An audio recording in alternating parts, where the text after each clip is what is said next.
Hello friends, welcome to Elegant Designer. இன்னைக்கு நம்ம பார்க்க போறது வந்து சக்ரி. சக்ரி வந்து இந்த மாதிரி flower டைப்ல இருக்கு, இன்னொன்னு வந்து ரிங் டைப்ல இருக்கு. இத வந்து சக்ரின்னு சொல்வாங்க, ரிங் ஸ்டோன், ஒவ்வொரு இடத்துல ஒவ்வொரு மாதிரி சொல்வாங்க. இந்த சக்ரியை வந்து ஃபர்ஸ்ட் ஸ்டிட்ச் பண்ணிட்டு அதுக்கு மேல வந்து ஸ்டோன் ஒட்டுவாங்க. இதை எப்படி ஸ்டிட்ச் பண்றதுன்றதை இப்போ நம்ம பார்ப்போம். அதுக்கு நான் வந்து நார்மல் சீவிங் த்ரெட் யூஸ் பண்றேன். துலிப் நம்பர் 23 நீடில் தான் யூஸ் பண்றேன் எப்பயும் போல.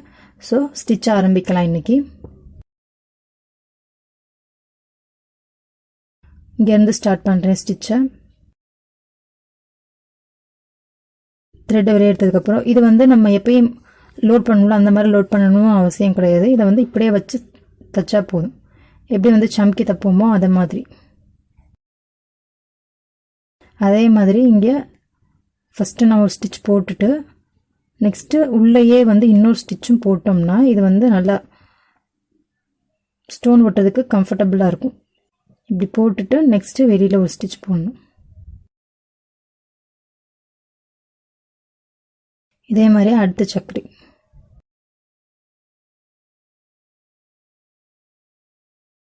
உள்ள ஒரு ஸ்டிட்ச், மறுபடியும் உள்ளேயே இன்னொரு ஸ்டிட்ச் போட்டணும். நெக்ஸ்ட் வெளியில ஒரு ஸ்டிட்ச். அதே மாதிரி தான் நெக்ஸ்டும் தைக்கிறேன்.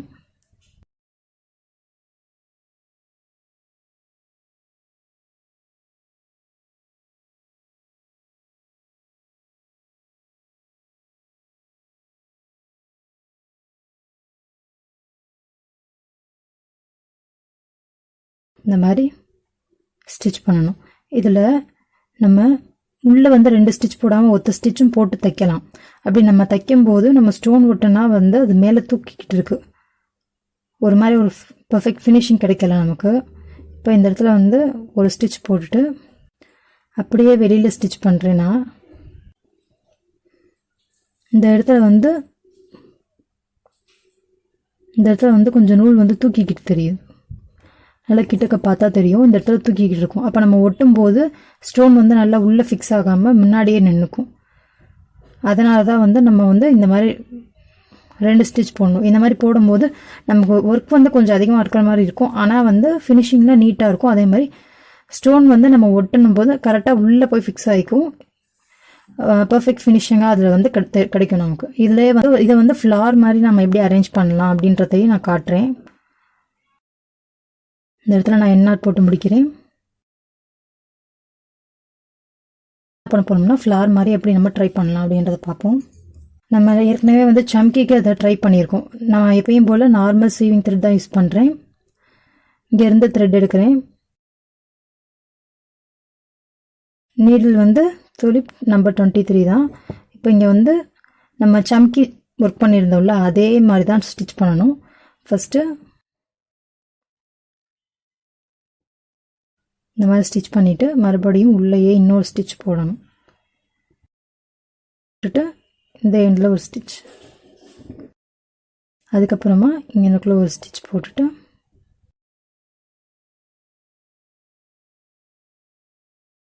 அடுத்த சக்கரை இங்கே வச்சு ஸ்டிச் பண்ணணும்.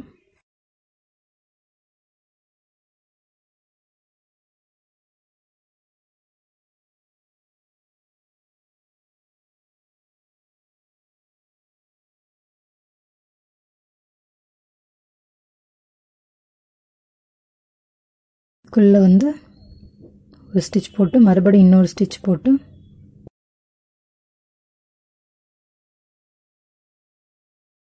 அதுக்கப்புறம் இங்கே எனக்குள்ள ஒரு ஸ்டிச். அடுத்த சக்கரி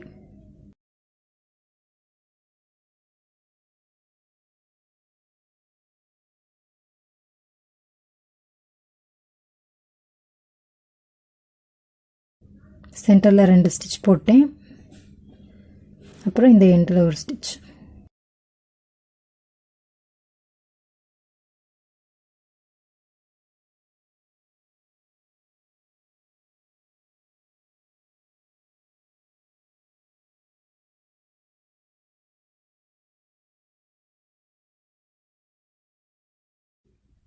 சென்டரில் 2 ஸ்டிச் போட்டு இந்த எண்டில் ஒரு ஸ்டிச். மறுபடியும் அதே தான் ஃபாலோ பண்ணுறேன். சக்கரையோட சென்டரில்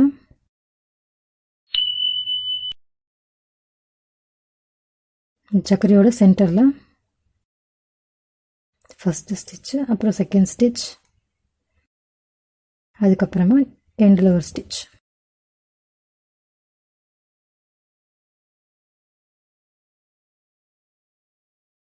சென்டரில் 2 ஸ்டிச்சஸ் போட்டுட்டு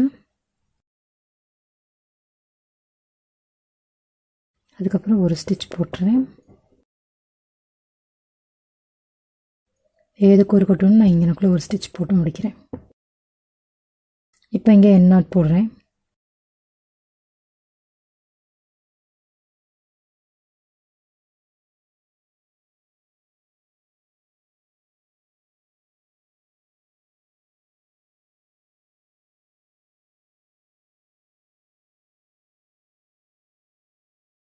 எண்ட் நாட் போட்டு முடிச்சிருக்கேன். இப்போ இதில் வந்து நான் என்ன பண்ண போகிறேன் அப்படின்னா, நான் வந்து ஒரு பீடை வந்து இதில் வந்து ஸ்டிச் பண்ண போகிறேன். யூஸ்வலாக இதில் வந்து ஸ்டோன் தான் ஒட்டுவாங்க. நான் வந்து ஒரு பீடை வந்து ஸ்டிச் பண்ண போகிறேன்.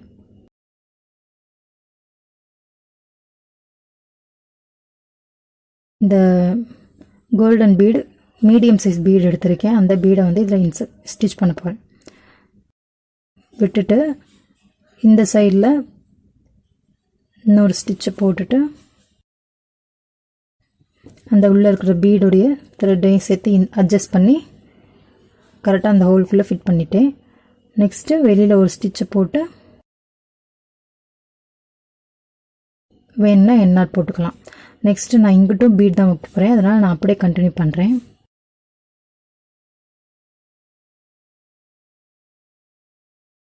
இப்போ வந்து ஒயிட் பீட் வைக்கிறேன்.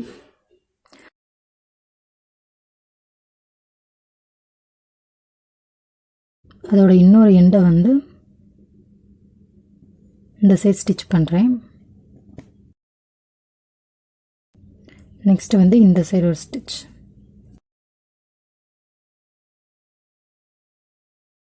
நெக்ஸ்ட் ஒரு பீட் ஸ்டிச் பண்ணுறேன்.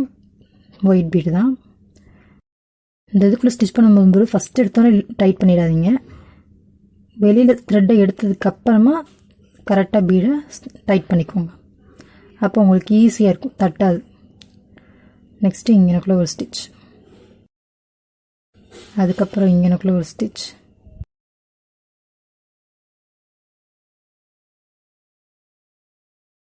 Next beat.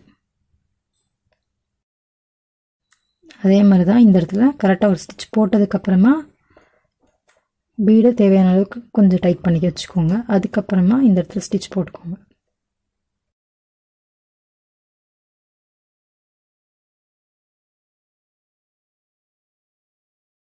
அடுத்த பீடு உள்ளே இன்சர்ட் பண்ணிவிட்டு இந்த சைடு ஒரு ஸ்டிச் போட்டுறேன். இப்போ அந்த பீடை வந்து டைட் பண்ணணும் தேவையான அளவுக்கு. அதுக்கப்புறமா இந்த சைடு ஒரு ஸ்டிச்.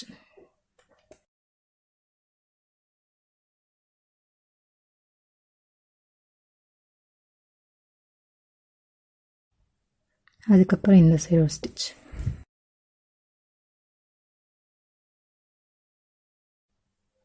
அடுத்த பீடு. அதுக்கப்புறமா அந்த பீடை வந்து தேவையான அளவுக்கு அட்ஜஸ்ட்மெண்ட்ஸ் கொடுத்துட்டு அதுக்கப்புறம் இந்த எண்ணில் ஒரு ஸ்டிச்.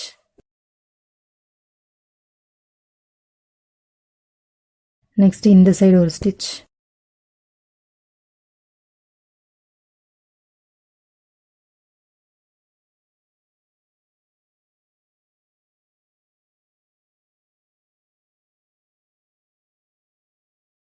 ஸ்டிச் போட்டதுக்கப்புறமா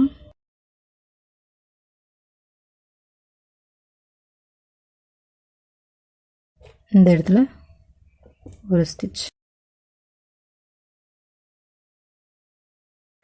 அவ்வளோதான். இங்கனக்குள்ளே நம்ம எண்ட் நாட் போட்டு ஃபினிஷ் பண்ணிடலாம்.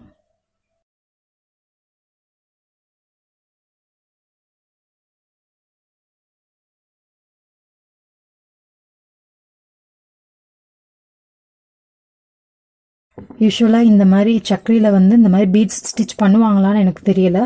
நான் இது வரைக்கும் வந்து ஸ்டோன் மட்டும்தான் ஒட்டி பார்த்துருக்கேன். இது வந்து ஃபஸ்ட் டைம் நான் ட்ரை பண்ணது. ஸோ அதனால் இதை உங்களுக்கு ஷேர் பண்ணியிருக்கேன். இப்போ வந்து அந்த ஸ்டோன் வந்து எப்படி ஸ்டோன் ஒட்டுனா எப்படி இருக்கும் அப்படின்றத காட்டுறேன். இதை வந்து ஜர்கான் ஸ்டோன் சொல்லுவாங்க. அதாவது ஒன் சைடு மட்டும் இந்த மாதிரி ஷார்ப்பாக இருக்கும், பேக் சைடு வந்து ஸ்டோன் இருக்கும். ஸோ இந்த மாதிரி இருக்கும். இதில் வந்து டிஃப்ரெண்ட் சைஸஸ்லையும் இருக்குது. இந்த ஸ்டோனில் வந்து டிஃப்ரெண்ட் சைஸஸ்லையும் இருக்குது. அதே மாதிரி இந்த சக்கரியில் வந்து சில்வர் கலர்லையும் இருக்குது. ஸோ அதனால் உங்களுக்கு கிளாத்துக்கு எந்த மாதிரி மெட்டீரியல் தேவைப்படுதோ அதுக்கு தகுந்த மாதிரி வாங்கிக்கோங்க. இது வந்து ஃபேப்ரிக் க்ளூ, நான் ஏற்கனவே காமிச்சிருப்பேன். இது வந்து ஃபேப்ரிக் க்ளூ. இந்த க்ளூவை வந்து இங்கே வந்து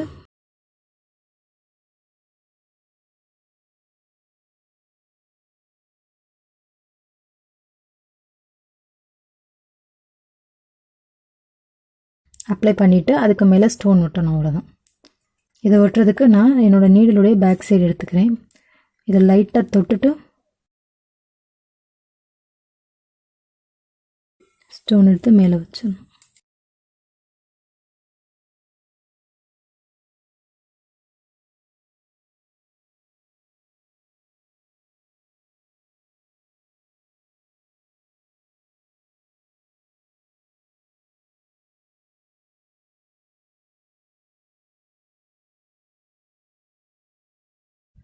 அவ்வளோதான். இது கொஞ்சம் காயட்டும்.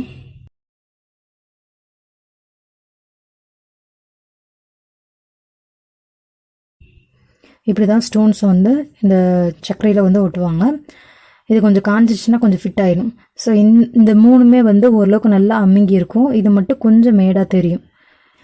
இதில் நீங்கள் இன்னும் டிஃப்ரெண்ட்டாக யோசிக்கணும்னா இந்த ஒயிட் பீடை சென்டரில் வச்சுட்டு இந்த ரவுண்ட் பீட் கோல்டன் கலர் வந்து நீங்கள் அவுட்டரில் கொடுக்கலாம். பட் எனக்கு அதை விட இது பார்க்க அழகாக இருக்கும் அப்படின்னு தோணுச்சு. ஸோ அதனால தான் நான் இதை யூஸ் பண்ணியிருக்கேன். நீங்கள் வந்து அந்த கலர் காம்பினேஷனை மாற்றி பார்த்துக்கலாம், அதுவும் நல்லா தான் இருக்கும். இந்த மாதிரி இந்த பீட்ஸை வந்து அவுட்டரில் ஃபுல்லாக கொடுத்துட்டு நடுவில் வந்து ஒயிட் பீட் வச்சா அதுவும் ஒரு டிஃப்ரெண்ட்டான லுக் கொடுக்கும் நமக்கு.